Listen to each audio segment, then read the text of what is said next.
Fridays are my special days to get a coffee because I'm so house broke. I paid $3,000 for my 1,700 square foot home, which isn't that big of a house, I think. Hey, big dog, don't buy that house. Not if it's gonna leave you so broke to the point that the only place you can afford to go is work. If you're not careful, buying your dream home in 2026 could turn into a financial trap. And by the time you realize you're house poor, it's already too late. Now, here's someone asking the exact same question a lot of buyers avoid. Is being house poor worth it? Is owning a house but not being able to do anything, not being able to afford to go out and experience more life and like make memories worth it? I see so many people on this app that are like, oh, well, I enjoy my mortgage and stuff like that. But do you? Like, you get one life. That's it. We all know that, okay? And to be stuck at home for maybe even, just say, the next 10 years, doing really nothing, watching Netflix and rotting away, is it really worth it? Because you felt the need, because society tells you that, like, if you don't own a house at some point, you're failing in life. You felt the need to follow those footsteps, and now you're stuck at home. I just feel like that's not worth it anymore. Yes, back in the day, you could own a house, you could go on trips, you could have this whole family thing, all this. But y'all that are trying to flex on others saying, oh, well, I own a house. You don't. Yeah, but at least they have the money to rent and leave the house and go and do things. I'm not saying you have to go party every weekend or anything like that, but at least they can go out and see their family, fly somewhere, take vacations. Like, give me your opinions in the comments, please. In my opinion, being house poor is not worth it. And it's not about skipping vacations or not going out to eat. It's about your future. Being house poor means your mortgage and your housing costs take up so much of your income that you don't have much left over for savings or for other goals. And when that happens, it becomes hard to save for retirement, hard to invest, or really build real financial security. Now, you might technically be able to afford the payment, but you don't have breathing room. And that lack of flexibility creates stress, especially in this economy where everything else is already expensive. It's usually better to buy a home that you can comfortably afford. Sometimes that means buying smaller. Sometimes that means moving to a different area. And sometimes that means saving for longer so that you can put more money down up front. The more money you put down, the smaller your loan is and the smaller your monthly payment becomes. Even when you buy responsibly, there's still going to be moments when you have to prioritize a home repair over something fun. That's normal. But there's a difference between making smart sacrifices and constantly feeling financially stretched. So is stretching your budget for your dream home ever worth the risk? Let me know what you think. A lot of people buy the most expensive house they're approved for. And the truth is that decision alone can create some serious problems. Okay, as the market's starting to shift and people are getting ready to move around because interest rates are finally doing something, as someone who's about to sell their pretty overpriced home and is house poor, don't get the big house. Or get the big house in a place you can afford. Because my husband and I thought we could afford this home 3 years ago, this beautiful $560,000 home. It's about the average price in Colorado, unfortunately. Here we are about almost 4 years later, and we are going to be selling it because we are house poor. We did think we could afford the home when we bought it because we had some good years, a couple good years of self-employment. But don't rely on a couple good years of, especially if you're self-employed. Get a house way under what you're qualified for is what I'm trying to say. Please don't end up in the situation we are in. Now we are moving cross country. We are selling this home. We should have just done that in the beginning because we can't afford to live in this state. But if you're looking to move, just get a smaller, more affordable home. You will not regret getting the smaller, more affordable home. But you will regret being house poor. It is the most stressful thing we have ever experienced. We never want to do it again. Our next home is going to be a lot more affordable. So what happens to a lot of people is they fall in love with a home and completely ignore the financial implications. Now, just because a bank approves you for a $500,000 home does not mean you should spend $500,000. For example, maybe you're approved for $500,000, but a $400,000 home might give you way more flexibility in your monthly budget. Now, a common guideline is to try to keep your mortgage around 30% of your pre-tax monthly income. Some people even go as far as post-tax. Looking at it that way gives you breathing room for savings, repairs, and unexpected expenses. And I respect her for being transparent about it. That's why it's so important to understand what you can truly afford before you start shopping. To make that easier, I created a free home affordability calculator. It gives you an estimate of what price range fits your budget. And there's a short video to walk you through it. The link is in the pinned comment if you're interested in checking it out. So have you ever been house poor before? If you have, I would love to hear your story. Sometimes protecting your financial future means making some tough decisions. Where do you live and how much do you pay for your housing? Because this is my Friday treat. And I make good money and I can only afford one coffee a week. Fridays are my special days to get a coffee. Because I'm so house broke, I pay $3,000 for my 1,700 square foot home, which isn't that big of a house, I think.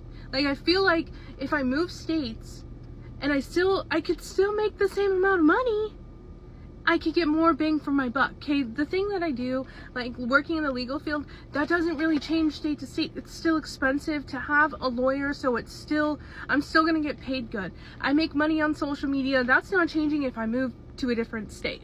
So what am I doing wrong that I can only afford one coffee a day? I want to have coffee every day. But if I move states, I won't have coffee. Moral of the story, where do you live and what do you pay for your housing? Because I'm trying to get a range on where I want to move. And maybe one of you can have my job. All right, so my first instinct is that if she can earn a similar income somewhere with lower housing costs, then relocating might make sense. Because this is exactly what I mean by being house poor. When your mortgage is $3,000 per month, and for example, let's say your income is $6,000 per month, that payment quietly controls the rest of your budget in most cases. Even small things that bring you joy, like grabbing a cup of coffee, start to feel stressful. So is anyone else watching a coffee lover? I am, and I think it's perfectly fine to make coffee at home if that's what you need to do for a season. However, I think it's still good that she treats herself because we need some kind of balance in life. But when you feel guilty about a $5 purchase because your housing costs are too high, that's usually a sign that something is off. Housing should give you stability, not constant financial tension. So have you ever moved to lower your housing cost, or would you consider it? Let me know what you think. Now let's hear what someone in the mortgage business has to say about this. But first, I need you to hit that like and subscribe button. If you want to get better at real estate investing, you got to follow this channel. Hey, big dog, don't buy that house. Not if it's going to leave you so broke to the point that the only place you can afford to go is work. I personally know somebody who bought a house that they qualified for on paper, but probably couldn't afford. And every single month is a struggle for them. I would not wish that upon anybody. This is why you have to know the difference between eligibility and affordability. Because when you go to get pre-approved to buy a home, a lender is going to qualify you for the maximum amount that you can qualify for. You have to know that they are qualifying you based off of your pre-tax income, aka your gross income. And we're also only looking at your credit debts, like credit cards, car payments, and student loans. We ain't looking at your utilities. We're not looking at your daycare. We're not looking at your gas and groceries and everything that you also have to pay for every month just to live. Yeah, your lender might have approved you for a $500,000 house, but before you go any further, you need to see what that payment on that $500,000 house look like, because it is better to rent than to be house poor. This is why I always tell people. So there's a big difference between what you're qualified for and what you can actually afford. When a lender qualifies you, they're looking at your income and your existing debts, to name a few. They're not looking at your lifestyle. They're not looking at how much you want to save. They're not looking at your future goals. So you really have to understand your own numbers before you rely on others. And this is what's gotten a lot of people in trouble over the years. And I respect him for saying this openly, especially as someone in the mortgage business, because there's a lot of pressure to buy your dream home right away. But in my personal opinion, a dream home isn't the biggest house you can qualify for. A dream home is a home that you can comfortably afford without adding unnecessary financial strain to your life. You should be able to come home from work and simply relax, not feeling stressed every time the mortgage payment is due. Life is already hard enough. Why make it harder for yourself? So let me ask you this. Is a dream home a house with everything you want, or is a dream house the one that you can truly afford? Let me know your thoughts in the comments. All right, now let's look at what a high mortgage payment actually looks like in real time. Let's take a look at my mortgage statement together. This is currently the outstanding balance of my mortgage, $581,926.04. And here's what my monthly payment looks like. I'm paying $800 towards the principal and $2,667 is towards interest. $900 is escrow, taxes, and insurance, which means that my monthly payment is $4,371. but then I also every month have it automatically taking out $60 extra payment towards the principal. And I have a 5.5% interest rate. Hi, my name is Lane. I am a nurse and I work a ton of overtime because I'm trying to pay down my house sooner rather than later, just to reduce my financial burden. I also have a second loan that I took out at the time of purchasing. It's a HELOC, and I use that to help pay for the loan because this house was so expensive. It was $815,000. And that HELOC is what I am trying to pay off early. I'm really just paying the bare minimum for the traditional mortgage for this house, plus that's extra $60. So first of all, I appreciate her transparency in breaking down her monthly mortgage payment and HELOC payment. Since she used a home equity line of credit, or HELOC, to help buy this home, my guess is that she owned another property before and borrowed against it. A HELOC is basically a line of credit that lets you borrow money against the equity you've built in your home. And equity is the difference between what your home is worth and what you owe on it. So if your home is worth $500,000 and you owe $300,000, you have $200,000 in equity. A HELOC allows you to borrow against that equity, usually with a variable interest rate, which means that it can change. Some people use it for renovations. Some people use it for investments. Some people use it for education. It just depends. In her case, she used it to help purchase the home that she's in now, possibly to get into a better school district, a better neighborhood, or maybe for work.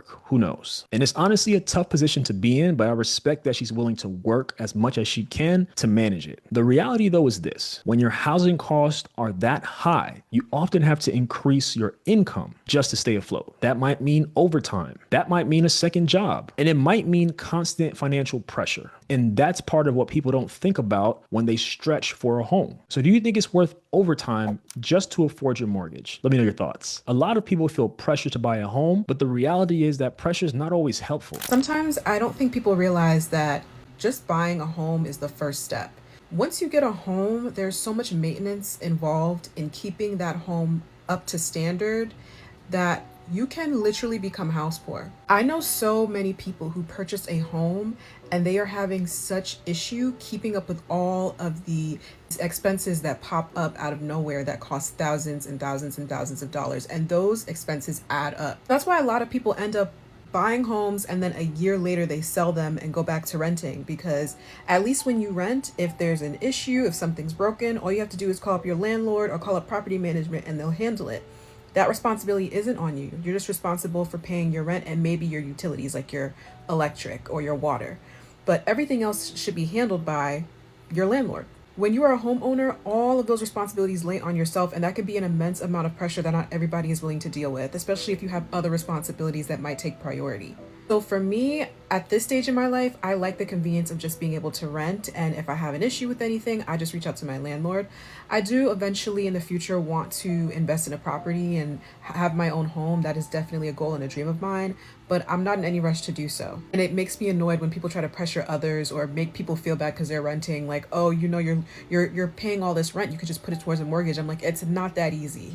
If it was that easy, everybody would be doing it. It's concerning to me when someone buys a home without fully thinking about the maintenance costs, because owning a home doesn't just mean making the mortgage payment. You're also responsible for repairs. A big part of that depends on the condition of the property when you move in. If you don't get a thorough inspection, you could potentially inherit expensive problems that you didn't see coming. And so a common rule of thumb is to save 1 to 3% of your home's value each year for maintenance and repairs. So if your home is worth $500,000, then that's $5,000 to $15,000 per year that you should be setting aside for maintenance and repairs. And the reality of it is that's not always spent every year, but eventually roofs, HVAC systems, plumbing, appliances, something is going to need your attention and, most importantly, your money. And I think homeownership is a great thing when it's done responsibly. But if you need to rent for a season of your life, there's absolutely no shame in that. You won't get any shaming from me. You're not throwing money away. You're paying for a place to live while you build stability. And if you're in your saving season right now, keep going. Don't let anyone pressure you into buying a home before you're financially ready. At the end of the day, this is not about being anti-home ownership. You all know that I'm pro-home ownership, but it's really about being pro-financial stability. Every person we looked at today made a decision based on their situation. Some stretched, some adjusted, some are working more, some are choosing to rent. But the common thread in all of this is margin. When you buy a home, you're not just buying square footage. You're buying a monthly obligation. You're buying maintenance. You're buying risk. You're buying responsibility. And if that payment takes up too much of your income, the reality of it is it limits your options. It limits how much you can save. It limits how much you can invest. It limits how much flexibility you have when life happens. A dream home should add peace to your life, not pressure. So before you buy in 2026, make sure you're not just asking, what do I qualify for? Ask instead, what can I comfortably sustain? And if you want help thinking through that, I created a free home affordability calculator. It walks you through what price range potentially fits your income and your goals. The link to that is in the pinned comment. And as a licensed realtor myself, if you're seriously considering buying or selling in 2026 and want to get connected to someone solid in your area, the link for more information is also in the pinned comment. Just don't rush the process, because the goal isn't to impress people with the house you bought. The goal is to build a life you can afford. Now that you know how to avoid being house poor, I want you to learn about the new reality of buying a home in 2026. Check out this video right here.